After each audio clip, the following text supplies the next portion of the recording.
Tick tock बेहयाई पिलाने वाला एक मकबूल तरीन ऐप है जिसको बनाने में यहूदियों ने काफ़ी वक्त लगाया। इसको सितंबर 2016 में लॉन्च किया गया।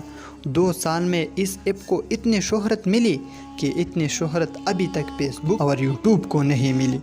दुनिया की 150 ममालिक में तकरीबन 500 मिलियन लोग इसी ऐप इस्तेमाल करते हैं, जिसके बनाए जाने का मकसद सिवाय बेहयाई की और कुछ नहीं, क्योंकि इसके ज़रिए लग़बात और फहश कामों को शोहरत मिलती है, जिससे इंसान बज़ाते खुद अपने अखलाकी पहलू को दागदार बनाता है। इसके बावजूद लोग इस बेहयाई के समंदर में गर्क होते जा रहा है और सबसे ज़्यादा हैरत इस वक्त होती है कि मुस्लिम कौम इसमें जा बजा नज़र आती है, खुसूसन ऐसी ही फितनों की पेशंगोई करते हुए।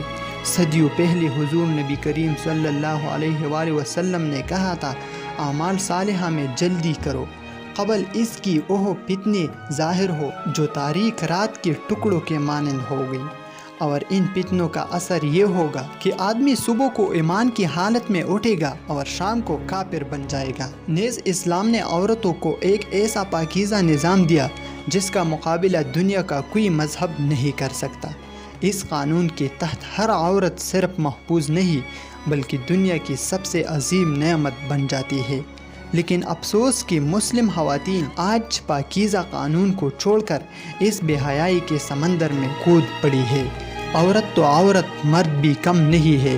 वह इस ऐप में वीडियोस को शेयर करते हैं और इसके साथ साथ पहर भी महसूस करते हैं। मुख्तसर ये कि आज उम्मत मुस्लिमा ने अपने नबी की तालीमात को पश डाल दिया है और बेहयाई की इस समंदर में गुत्तज़न्नी कर रही है और दुनिया पर सबकत ले जाने की हर मुमकिन कोशिश कर रही है, जबकि नबी का दामन छोड़कर उसी कहीं कामयाबी नहीं मिल सकती। आज का इंसान नबी की पैरवी में शर्मिंदगी और गैरों की निकाली में खुशी महसूस करता है और लोगों के सामने अपने पहर का तज़किरा भी करता है। लिहाजा ज़रूरत इस बात की है कि हमारे अमल दावी के मुताबिक होना चाहिए ताकि कामयाबी का हुसूल आसान हो सके।